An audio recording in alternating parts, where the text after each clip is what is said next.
হাসির রাজা, জ্ঞানের রাজা, রসিক রাজা।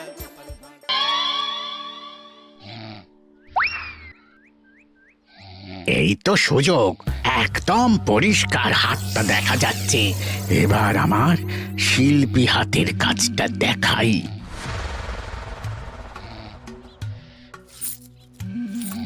চোর চোর চোর চোর! কোথায় কোথায় চোর? আমার গলার হার টেনে নিয়ে পালালো।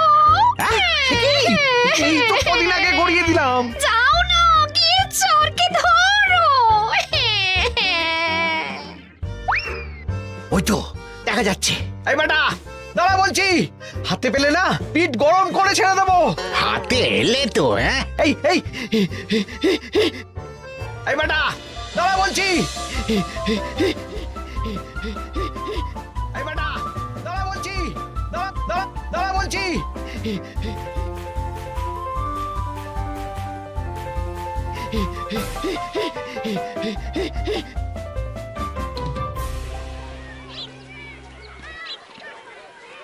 দুপুরে একটু খেয়ে ঘুমোবো, তার জন্যই। দাদু খেলতে চলো, খেলতে চলো। কি দাদু, প্রস্তুত তো? হ্যাঁ হ্যাঁ, প্রস্তুত প্রস্তুত।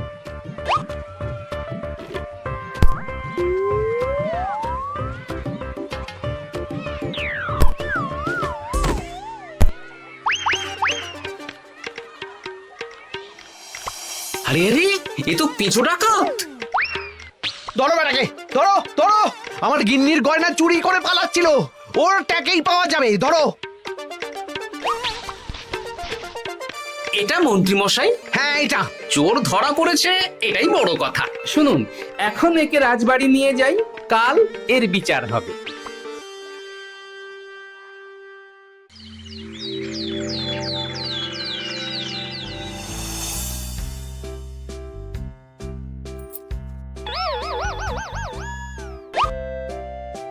এতদিন গোপাল বুদ্ধি দিয়ে বাজিমাত করত, এবারে তো সাহসিকতার মাধ্যমে ভয়কে জয় করে পেঁচো ডাকাতকে ধরেছে।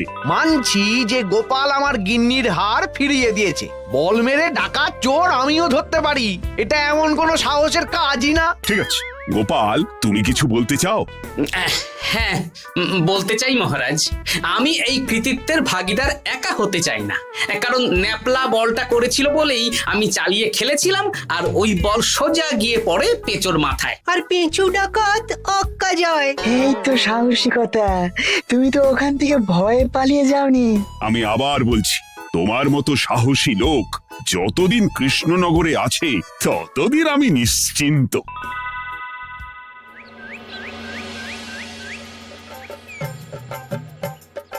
বলি সারাদিন আমি সংসার ঠেলছি আর আরেকজন খাচ্ছে যাচ্ছে ঘুরে বেড়াচ্ছে। গিন্নি, তুমি কি আমার কথা বলছো? আমি আর কার কথা বলতে পারি শুনি? না, আমি ছাড়া তোমার আর কেউ নেই, তুমি ছাড়া আমারও আর কেউ নেই। এই নাও সখী, শুধু তোমার জন্য। কি সুন্দর ফুলের তোড়া, এটা আমার জন্য এনেছো? হ্যাঁ গো, তুমি কি আমার উপর রাগ করে আছো গিন্নি? তাহলে বলো, অন্য কাউকে দেব? এই এই এই, আমি ছাড়া আর কাকে তুমি ফুলের তোড়া দেবে শুনি? না, ভাবলাম তুমি হয়তো রাগ করে আছো। না না না না, ও কিছু না। এই তো বাইরে গরম না, এই তুমি বসো বসো, আমি শরবত করে দিচ্ছি।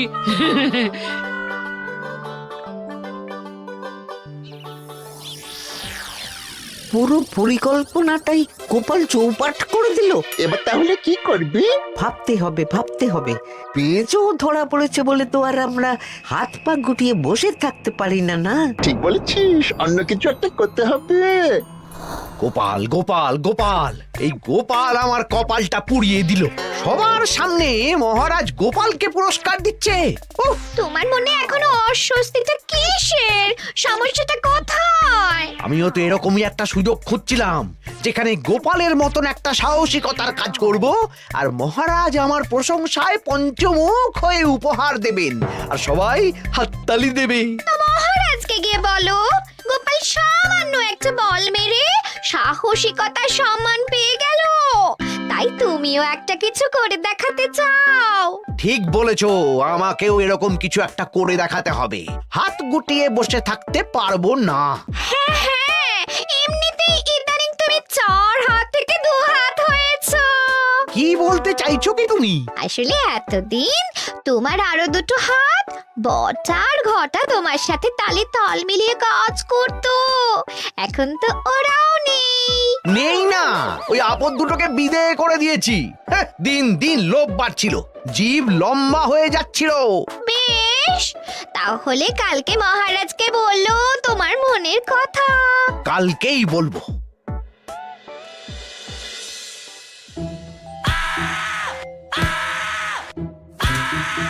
বল, তোকে কে পাঠিয়েছে বল? তোর এত বড় সাহস, তুই মন্ত্রী মশাইয়ের বাড়িতে দিনে দুপুরে চুরি করিস? বল। বলছি আমাকে ঘটাদা পাঠিয়েছিল। মন্ত্রী মশাইয়ের দল থেকে বেরিয়ে বটাদা আর ঘটাদা একটা নতুন দল খুলেছে, আমি ওই দলে যোগদান করেছি। আচ্ছা, এই ব্যাপার। বেটাদের একবার হাতে পাই।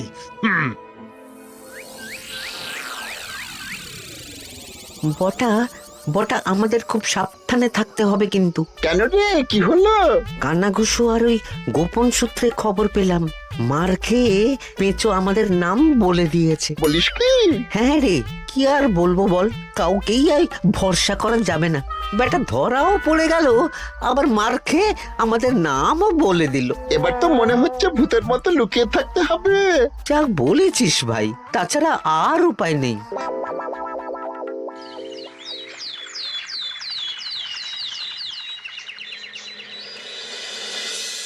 মহারাজ, আজ আমি সুবিচার চাই মহারাজ। কেন মন্ত্রী মশাই, আপনার উপরে আবার অবিচার কখন হলো? হ্যাঁ মন্ত্রী, তুমি কি সুবিচার চাইছো বলো? আমাকে সাহসিকতা দেখানোর সুযোগ দিলে আমিও গোপালের মতন ওরকম ঢের ঢের উপহার আনতাম। আচ্ছা, সুযোগ কি বলে কয়ে আসে? সেসব আমি জানি না। আমিও ছোটবেলায় অনেক সাহসিকতার কাজ করেছি, তবে কোনো পুরস্কার পাইনি। আর গোপাল কিছু করলেই ওকে আপনি উপহার দিয়ে দেন। তা তুমি কি সাহসিকতার কাজ করেছিলে ছোটবেলায়? আমি একবার মামার বাড়ি গেছিলাম, তো একদিন মামার বাড়িতে হঠাৎ ডাকাত পড়ে। তাই দেখে আমি কয়েকটা ঢিল নিয়ে মামার বাড়ির পেয়ারা গাছে গিয়ে উঠে পড়ি। তারপর যখন ডাকাতের দল ডাকাতি করে বাড়ি থেকে মালপত্র নিয়ে বেরোচ্ছে, আমি আক্রমণ করি। দুম দাম দুম দাম দুম, ব্যাস ডাকাত ধরা পড়লো। বেশ ভালো তো। হ্যাঁ, কিন্তু সেদিন কোনো উপহার বা সাহসিকতার পুরস্কার পাইনি। পুরস্কার দিতে হলে আমাকেও দিতে হবে, কারণ আমি প্রথম পেঁচো ডাকাতকে ধাওয়া করেছিলাম। যদি না উপহার পাই তাহলে আমি ঝামেলা করব। কিন্তু হঠাৎ করে কোনো কৃতিত্ব ছাড়া তো আর কাউকে সাহসিকতার পুরস্কার দেওয়া যায় না।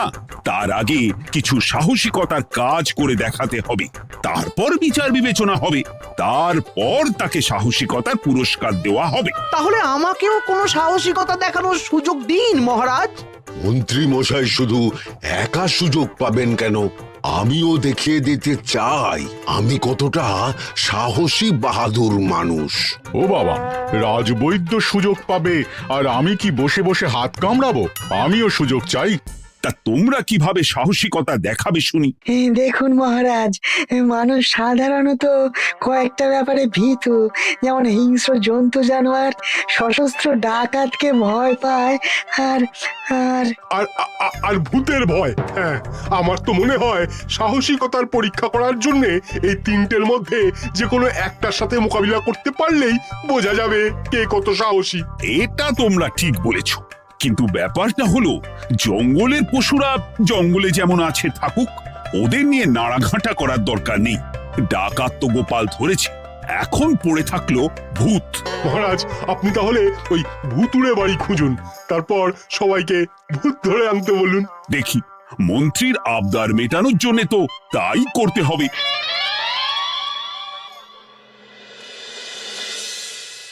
আজকে এটা কি রান্না করেছো বলো তো? ছোলা আর আলু দিয়ে তরকারি, ঝটপট খাবারটা খেয়ে নাও তো দেখি। হ্যাঁ, আচ্ছা, ছোলা আলুর তরকারি দিয়ে শুকনো রুটি খাওয়া যায়? হ্যাঁ, বেশি বায়না না করে যা রান্না হয়েছে তা খাও তো বাপু, খেয়ে গায়ের শক্তি বাড়াও। কদিন পরে তো ভূতের সাথে লড়াই করতে হতে পারে। হ্যাঁ, ধুর ভূত, ওসব ভূত প্রেতে আমি ভয় পাই না, বুঝলে?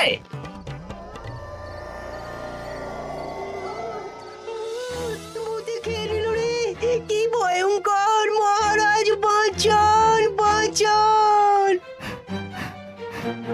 মহারাজ উপরে পায়চারি করছেন। কোথায় ভূত?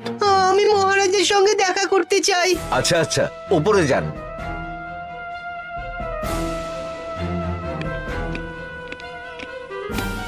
কি হয়েছে সভাকবি? রাতের বেলা হঠাৎ আর তোমার চোখ মুখের অবস্থা এরকম কেন? মহারাজ, কৃষ্ণনগরে ঘাটপাড়ের ভূত আমার সর্বস্ব লুট করে নিয়েছে মহারাজ। ধুর, কি যা তা বলছো তুমি? সত্যি বলছি মহারাজ, আমি আমার একটা কাজে নদী পেরিয়ে ওই পাড়ে গিয়েছিলাম। একটু আগে এই পাড়ে এসে নৌকো থেকে নেমে ঘাটের সামনে থেকে একটা গরুর গাড়িতে উঠি। তারপর কিছু দূর আসতেই একটা পোড়ো বাড়ির সামনে গাড়োয়ান গাড়ি থামিয়ে বলে আর যাবে না। আর কারণ জিজ্ঞেস করতেই গাড়োয়ান আমার দিকে মুখ ফেরায়। রে বাপ রে বাপ, কি কঙ্কাল সার হাড় হিম করা মুখ! আমি তো অজ্ঞানী হয়ে যাই।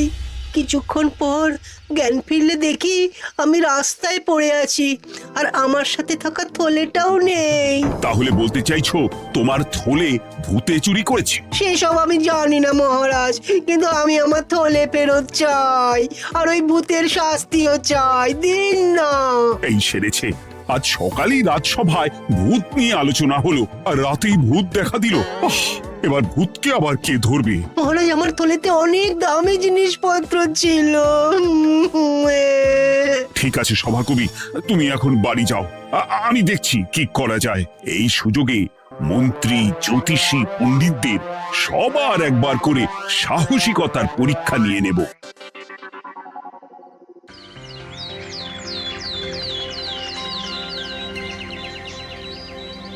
এই তো তোমরা সবাই চলে এসেছো। মহারাজ, আমার মনে হচ্ছে আপনি কোনো কথা বলার জন্য উদ্গ্রীব হয়ে আছেন। গতকাল আমার সব লুট করে নিয়েছে ভূত। কোথায় কোথায় ভূত? সভাকবি, কোথায় ভূত? মন্ত্রী মশাই, বাড়িতে গিয়ে আয়নার সামনে নিজের মুখটা দেখুন, দেখতে পাবেন।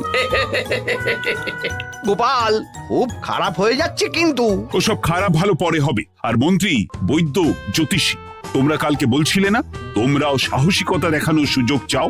তাই ভূত ধরে দেখাতে পারলেই তোমাদের আমি পুরস্কৃত করব। কিন্তু মহারাজ, ভূত কোথায় পাওয়া যাবে? গতকাল রাতে ঘাট পাড়ি এক গাড়োয়ানের গরুর গাড়িতে চাপতেই তোমরা ভূত দেখতে পাবে। প্রথমে মন্ত্রী, বৈদ্য, জ্যোতিষী, তোমরা চেষ্টা করে দেখো। যদি ভূত ধরতে না পারো তখন গোপাল যাবে, আর যে বা যারা ভূত ধরে আনতে পারবে তাকে বা তাদেরকেই আমি পুরস্কার দেব। আমার কারো সাহায্য লাগবে না মহারাজ, কিন্তু আপনি এত করে যখন বলছেন, না হয় বৈদ্য আর জ্যোতিষীকে নিয়েই যাব। দেখবেন আমরাই ভূত ধরে আনবো। আমরা বীর, আমরা সাহসী। ওসব ভূত ধরা গোপালের কম্য নয়।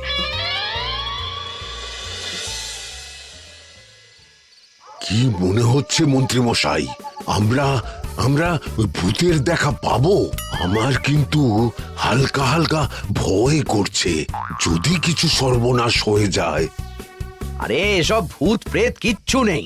এত ভয় পেলে চলবে না রাজবৈদ্য মশাই। ভূত ধরতে পারলেই পুরস্কার। শুধু ভগবানের নাম গান করুন। ওই তো একটা গরুর গাড়ি দেখা যাচ্ছে। মহারাজ তার মানে এর কথাই বলছিল। হ্যাঁ, আর তো অন্য কোনো গরুর গাড়ি দেখতেও পাচ্ছি না। এই যে ভায়া, কৃষ্ণনগর রাজবাড়ি যাবে? হ্যাঁ যাবো, 2 মোহর লাগবে কিন্তু। 2 মোহর একটু কম করুন না। আচ্ছা ঠিক আছে, 3 জনে 1 মোহর দেবেন, আর কমাবো না। তাড়াতাড়ি বসুন।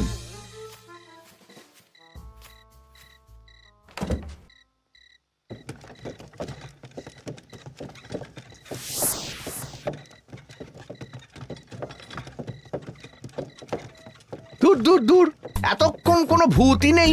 সভাকবি যে কি দেখে ভয় পেয়েছে কে জানে। অকারণে 1 মোহর লোকসান। সত্যি আমরা অকারণে সাহসিকতার পরীক্ষা দিতে এলাম।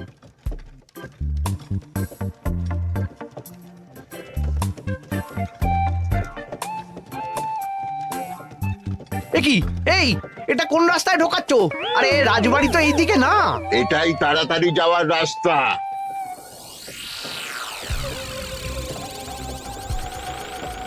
গাড়ি আর যাবে না। যাবে না মানে? আমরা তো রাজবাড়ি অবধি যাব।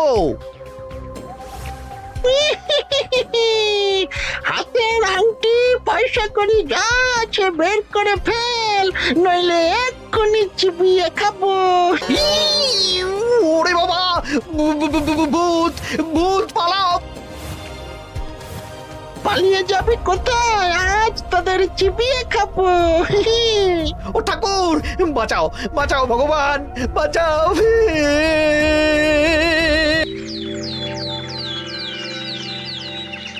মহারাজ, মহারাজ, আমাদের লুট করে নিল, ভূত আমাদের সর্বনাশ করে দিল, বাঁচান! তার মানে তোমরা তিনজন মিলেও ভূত ধরতে পারোনি? ছি ছি ছি ছি ছি, এই তোমাদের সাহস! আমরা কি করে জানবো মহারাজ যে আসল ভূত আছে? গোপাল, ব্যাপারটা কিন্তু খুবই সমস্যার। এরকম পর পর রাতে দুটো ভুতুড়ে ঘটনা হলো। তুমি দেখো না, যদি কিছু করতে পারো। আচ্ছা মহারাজ, দেখছি।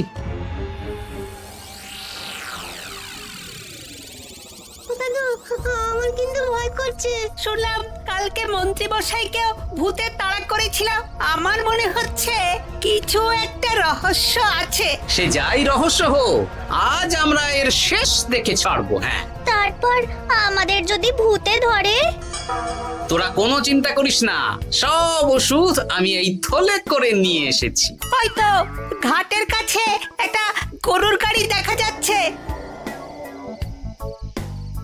ভাই, দক্ষিণ পাড়া যাবেন? হ্যাঁ যাবো, 2 মোহর লাগবে। বেশ, চলো চলো। এত রাতে তো গরুর গাড়ি রাস্তাঘাটে চলে না, তাই বাধ্য হয়ে ঘাটের এদিকে এলাম।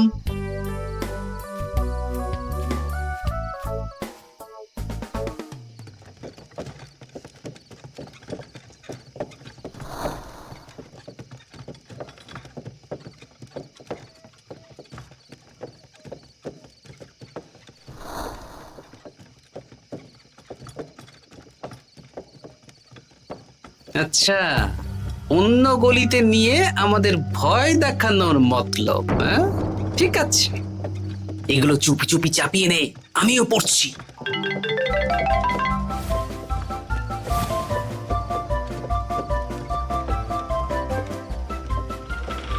আর গাড়ি যাবে না, সাথে যা আছে সব দে, নইলে চিবিয়ে খাবো।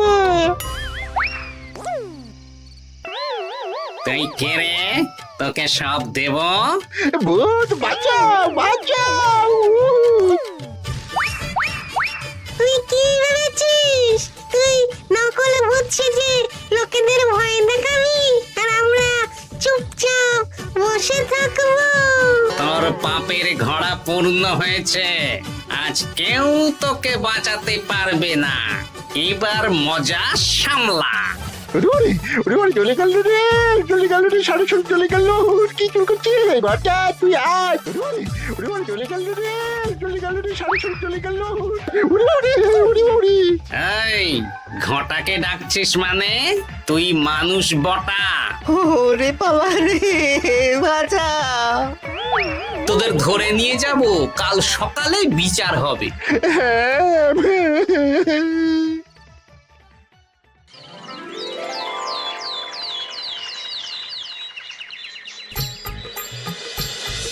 সাবাস গোপাল, তুমি তো কামাল করে দিয়েছো, কিন্তু জ্যান্ত ভূত ধরে এনেছো।